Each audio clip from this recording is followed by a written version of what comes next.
Hello' মাই dear friends, আপোনালোক সকলোকে মোৰ ইউটিউব চেনেল নুৰুল আলম নাজুলৈ স্বাগতম জনাইছোঁ। আজি আমি এই ভিডিঅ'টিত আছাম টেট 2021 চনত যি টেট পৰীক্ষা অনুষ্ঠিত হ'ব গৈ আছে তাৰে চিলেবাছৰ অন্তৰ্গত এটি দৰকাৰী পাঠ ইংলিছ গ্ৰামাৰ, সেই পাঠৰ লগত জড়িত অতিকে দৰকাৰী 30টা প্ৰশ্ন উত্তৰ ইয়াত আলোচনা কৰি লোৱা হৈছে। আপোনালোকে ভিডিঅ'টি প্ৰথমৰ পৰা শেষলৈ চাব, নিশ্চয়কৈ উপকৃত হ'ব আৰু 2021 বৰ্ষৰ যি টেট পৰীক্ষা অনুষ্ঠিত হ'ব গৈ আছে তাত আপুনি নিশ্চয়কৈ উত্তীৰ্ণ হ'ব। মোৰ বন্ধু বান্ধৱীসকল, আপোনালোকে যদি প্ৰথমবাৰৰ বাবে মোৰ চেনেলটি চাই আছে, চেনেলটি সাবস্ক্ৰাইব কৰিবলৈ নাপাহৰিব আৰু কাষত থকা বেল আইকনটো প্ৰেছ কৰি দিলে পৰৱৰ্তী সময়ত মই টেট সম্পৰ্কে যিমান ভিডিঅ' আপলোড কৰিম সেই সকলোবিলাকৰ নটিফিকেশ্যন সোনকালে পাই যাব। আহকচোন বাৰু আজি এই অতি দৰকাৰী 30টা প্ৰশ্ন উত্তৰ কি আছে আমি জানি লওঁ। প্ৰথম প্ৰশ্নটি দি আছে, মাই ব্ৰাদাৰ ইজ ডেশ MBBS। আমি ইয়াতে আৰ্টিকল বাছি ল'ব লাগে, শুদ্ধ আৰ্টিকলটো AN আৰু দ্বাৰা দি আছে। আমি দেখা পাইছো যে খালী ঠাইৰ পিছৰ শব্দটোৰ প্ৰথম আখৰটি কনসনেন্ট আছে M। যদিও MBBS কনসনেন্ট হয়, কিন্তু আমি ইয়াতে চাব লাগিব যে M আখৰটো উচ্চাৰণ কৰিবলৈ আমি এটি ভাৱেলৰ সহায় ল'বলগীয়া হয়। সেইবাবে ইয়াতে শুদ্ধ বিকল্পটি হ'ব option B N। My brother is an MBBS। যেনেকৈ FRCS বা NCC আদি শব্দবোৰতো একে নিয়ম প্ৰযোজ্য। Question number 2. The bus usually dash at 6 PM. ইয়াতে আমি কাৰেক্ট টেন্সৰ কথা আছে যে ইয়াতে আমি চাব লাগিব যে বাক্যটোত আমাৰ ইউজুৱেলি শব্দ ব্যৱহাৰ কৰিছে, গতিকে আমি গম পাইছো যে এই বাক্যটো আমাৰ প্ৰেজেন্ট ইনডিফিনিটৰ হয় আৰু ইয়াৰ সাবজেক্ট দ্য বাছ এইটো সিঙ্গুলাৰ নাম্বাৰ আছে। আমি এটা নিয়ম জানো যে যদি সাবজেক্টটো প্ৰেজেন্ট ইনডিফিনিট টেন্সৰ সাবজেক্টটো যদি থাৰ্ড পাৰসন সিঙ্গুলাৰ নাম্বাৰ হয় তেন্তে ভাৰ্বৰ লগত s বা es যোগ হয়। সেইবাবে ইয়াৰ শুদ্ধ বিকল্পটি হ'ব option C arrives. The bus usually arrives at 6 PM. পৰৱৰ্তী প্ৰশ্ন দি আছে, Priya prefers coffee to tea. Priya চাহতকৈ কফি ভাল পায় বা পছন্দ কৰে। ইয়াতে যদিও আমি তুলনা বুজাইছে, এনে অসমীয়া তুলনা বুজালে দেন ব্যৱহাৰ কৰা হয়, হলেও বাক্যটিত প্ৰিফাৰ শব্দ থকা বাবে প্ৰিফাৰ শব্দৰ পিছত কেৱল মাত্ৰ টু প্ৰিপজিশনহে শুদ্ধ হয়, গতিকে অপশ্যন C শুদ্ধ উত্তৰ হ'ব। Question number 4. What is the plural form of knife? Knife শব্দটোৰ বহুবচন কি? ইয়াত আমাৰ এটাই মাত্ৰ শুদ্ধ উত্তৰ অপশ্যন A knives, বাকি সকলোকেইটা ভুল হয়, গতিকে অপশ্যন A শুদ্ধ উত্তৰ। Question number 5. Which of the following sentence is correct? তলত এটা মাত্ৰ বাক্য শুদ্ধ আছে, শুদ্ধ বাক্যটো কি? The news are true, বিকল্প দ্বিতীয়টি দিয়া আছে news is true। এর শুদ্ধ উত্তৰটি হৈছে অপশ্যন B। অপশ্যন A ভুল হোৱাৰ কাৰণ যে নিউজ শব্দটো আচলতে ই বহুবচন নহয়, ইয়াক সিঙ্গুলাৰ শব্দ হিচাপে ব্যৱহাৰ কৰা হয়, গতিকে নিউজ ইজ হয়, r টো ভুল হয়। Question number 6. We dash each other for 5 years. ইয়াতে আমাৰ কারেক্ট অ্যান্সার কথা আছে যে ইয়াতে for 5 years। আমি জানো যে যদি কোনো বাক্যত since আৰু for থাকে, বাক্যটো আমি প্ৰেজেন্ট পাৰফেক্ট কন্টিনিউয়াস বুলি ধৰি ল'ব পাৰো আৰু ইয়াতে যেহেতু আমাক ইয়াতে পিৰিয়ড অফ টাইম দি আছে, গতিকে আমাক এটো প্ৰেজেন্ট পাৰফেক্ট কন্টিনিউয়াস টেন্সৰ হয়। প্ৰেজেন্ট পাৰফেক্ট কন্টিনিউয়াস টেন্সৰ নিয়ম মতে সাবজেক্টৰ পিছত have been বা has been plus verb plus ing হয়, কিন্তু এটা কথা মনত ৰাখিব লাগিব ইয়াতে যেটো ভাৰ্ব দি আছে সেই ভাৰ্বটো নো ভাৰ্ব হয় আৰু নো ভাৰ্বৰ লগত ing নহয়, গতিকে বাক্যটো আমি প্ৰেজেন্ট পারফেক্টত লিখি দিলে হ'ব। সেইবাবে ইয়াত শুদ্ধ বিকল্প হ'ব have known. We have known each other for 5 years. এই বাক্যটো লিখিলেও ই আমাক প্ৰেজেন্ট পাৰফেক্ট কন্টিনিউয়াসৰে অৰ্থ প্ৰকাশ কৰিব, গতিকে অপশ্যন ডি শুদ্ধ। Question number 7. Reading is dash useful hobby. ইয়াত আমি চাব লাগিব যে খালী ঠাইত আমি আমাৰ appropriate article ব্যৱহাৰ কৰিব লাগে। এতে আমি চাব লাগিব যে খালী ঠাইৰ পিছৰ শব্দ ইউজফুলৰ প্ৰথম শব্দটিৰ প্ৰথম উচ্চাৰণটো ইউৰ দৰে হয়। যদি একটা নিয়ম আছে যে ভাৱেলৰ প্ৰথম উচ্চাৰণ যদি ইউৰ দৰে হয় তেন্তে তাত এন আৰ্টিকুলৰ পৰিৱৰ্তে এ আৰ্টিকুল হয়। এই নিয়ম আমি ইউনিভাৰ্চিটি, ইউনিফৰ্ম, ইউজফুল, ইউনিকৰ্ন আদি শব্দৰ ক্ষেত্ৰত বা আদি ক্ষেত্ৰত আমি এই কথাটি প্ৰযোজ্য হয়, গতিকে আমাৰ ইয়াতে কোৱেশ্চন নম্বৰ 7 শুদ্ধ উত্তৰটি হ'ব reading is a useful hobby. Question number 8. I don't agree dash your decision. ইয়াতে আমাৰ প্ৰিপজিশন ব্যৱহাৰ কৰিব লাগে by with to at আমাক বিকল্প দি আছে। আমি জানো যে agree শব্দৰ পিছত with প্ৰিপজিশন হয় যদি হেয়া মানুহ বুজায় পিছৰ খণ্ডটোত, আৰু যদি মানুহ নুবুজায় অন্য কিবা বুজায় তেন্তে agree to হয়। যেহেতু ইয়াতে your decision দি আছে, গতিকে ইয়াতে আমাৰ কি হ'ব I don't agree to your decision। কিন্তু যদি I don't agree dash you তেন্তে with হলহেঁতেন। Question number 9. Don't talk here, the patient dash ইয়াতে আমি এটা কথা মনত ৰাখিব লাগিব যে যদি বাক্যৰ প্ৰথম অংশ বা শেষৰ অংশত ইম্পাৰেটিভ সেন্টেন্স থাকে আদেশসূচক বাক্য তেন্তে সেই বাক্যৰ বাকি অংশখিনি প্ৰেজেন্ট কন্টিনিউয়াস টেন্সৰ হয় আৰু ইয়াতে subject the patient singular number আছে গতিকে ইয়াত আমাৰ শুদ্ধ বিকল্পটি হ'ব the patient is sleeping present কন্টিনিউয়াসৰ নিয়মতে সাবজেক্টৰ পিছত এটি be verb am is are আৰু তাৰ পিছত ভার্ব প্লাস আইএনজি হয় গতিকে the patient is sleeping option B শুদ্ধ উত্তৰ হ'ব Question number 10. We should not hanker dash money. ইয়াত আমাৰ প্ৰিপজিশন চুজ কৰিব লাগে আমি সকলোৱে এইটো জানো যে hanker শব্দৰ পিছত কেৱল মাত্ৰ এটাই প্ৰিপজিশন হয় এটো হৈছে after গতিকে অপশন বি শুদ্ধ Question number 11. Did you face dash difficulty here? ইয়াতে আমাক দিয়া আছে যে যিখিনি খালি ঠাইৰ পিছৰ শব্দ ইয়াতে some any many আমি যেটো many আমি difficulty count কৰিব নোৱাৰো গতি ইয়াতে many নহয় some শব্দটো নহয় আমি এটা নিয়ম জানো যে ইন্টাৰগেটিভ সেন্টেন্স আৰু নেগেটিভ সেন্টেন্স বিলাকত some আৰু any ৰ ভিতৰত any শব্দটো আমি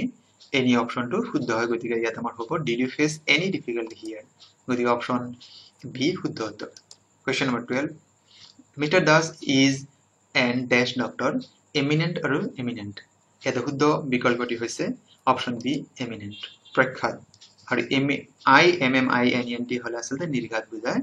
যেনেকৈ আমি বাক্যত লিখো they are going to face an eminent result or verdict Question number 13 Mr. Saikya is dash honorary member of this organization ইয়াত আমাক অপশন দিয়েছে a and the আৰু some ইয়াত যেটো honorary শব্দ আমি উচ্চাৰণ কৰোতে আমাৰ h টো সাইলেন্ট হৈছে গতিকে ইয়াত আমাৰ শুদ্ধ বিকল্পটি হ'ব option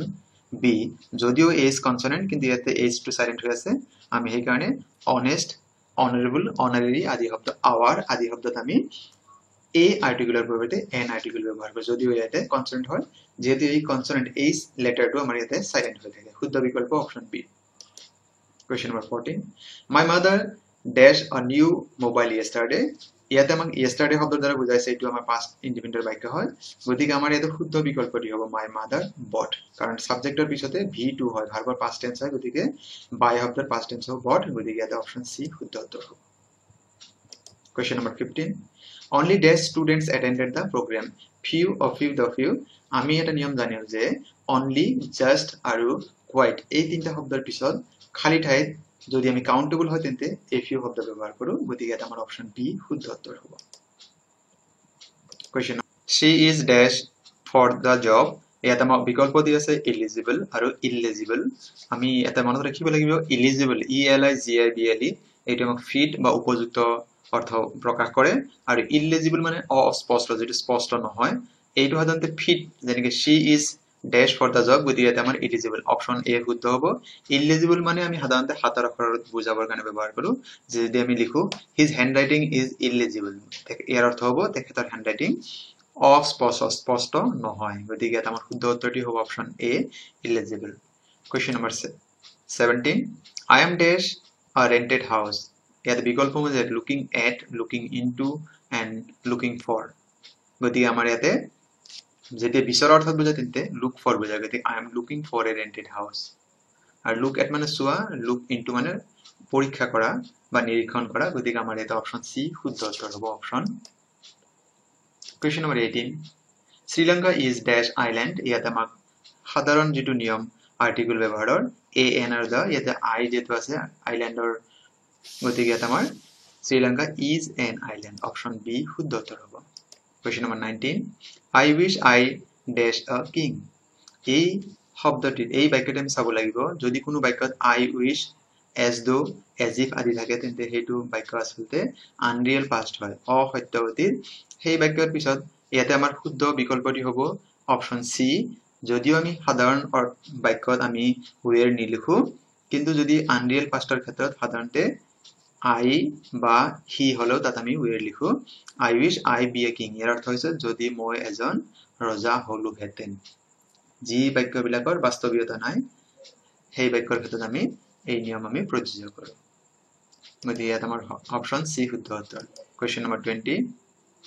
What is the plural form of city ইয়াতে আমাৰ শুদ্ধ উত্তৰটি হ'ব অপশন বি কিয়নো যদি কোনো শব্দৰ নাউনৰ পিছত মানে লাষ্ট অক্ষৰটো y থাকে তেন্তে প্লুৰেল কৰিলে y আখৰটো আমি আঁতৰাই তাৰ ঠাইত I আৰু es যোগ কৰি দিও সেইকাৰণে আমাৰ ইয়াতে কি হ'ব cities হ'ব অপচন বি শুদ্ধ উত্তৰ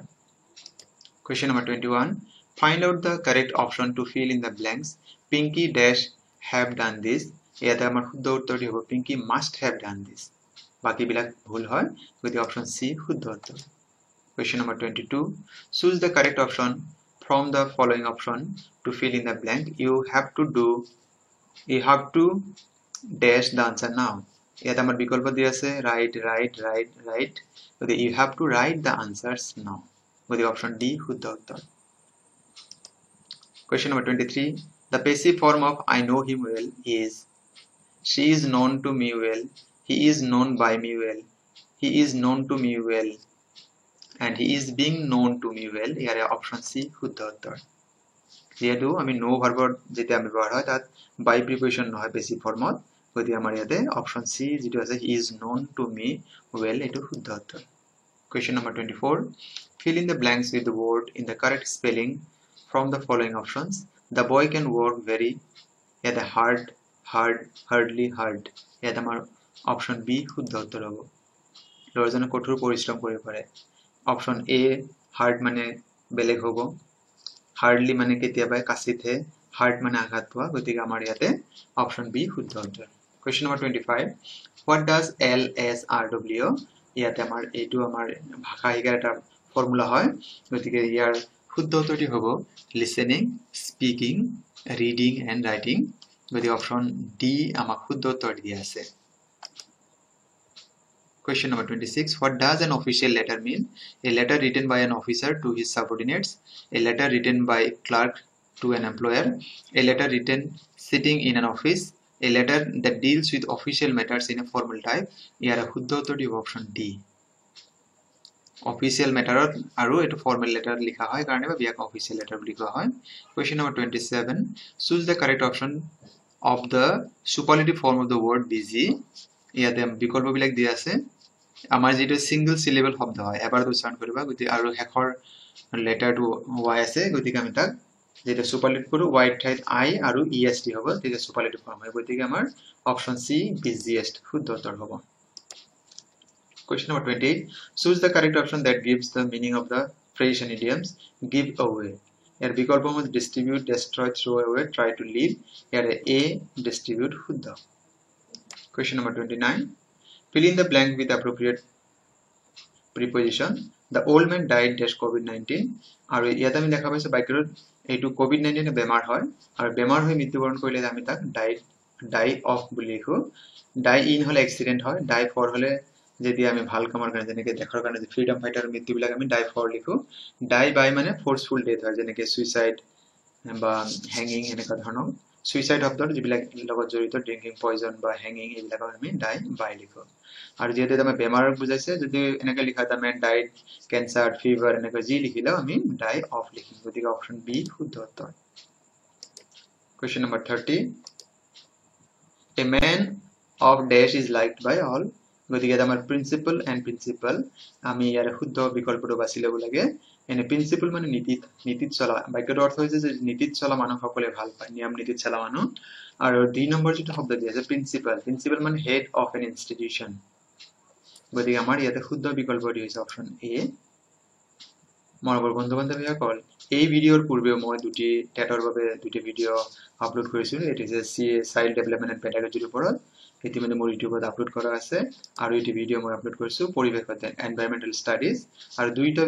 পূৰ্বৰ এই ভিডিঅ'ৰ লিংক মোৰ এই ভিডিঅ' ডেসক্ৰিপচনত দিয়া আছে চাবলৈ নাপাহৰিব মৰমৰ বন্ধু-বান্ধৱীসকল আপোনালোক সকলোকে এই ভিডিঅ'টি সম্পূৰ্ণভাৱে চোৱাৰ বাবে অশেষ ধন্যবাদ জনাইছো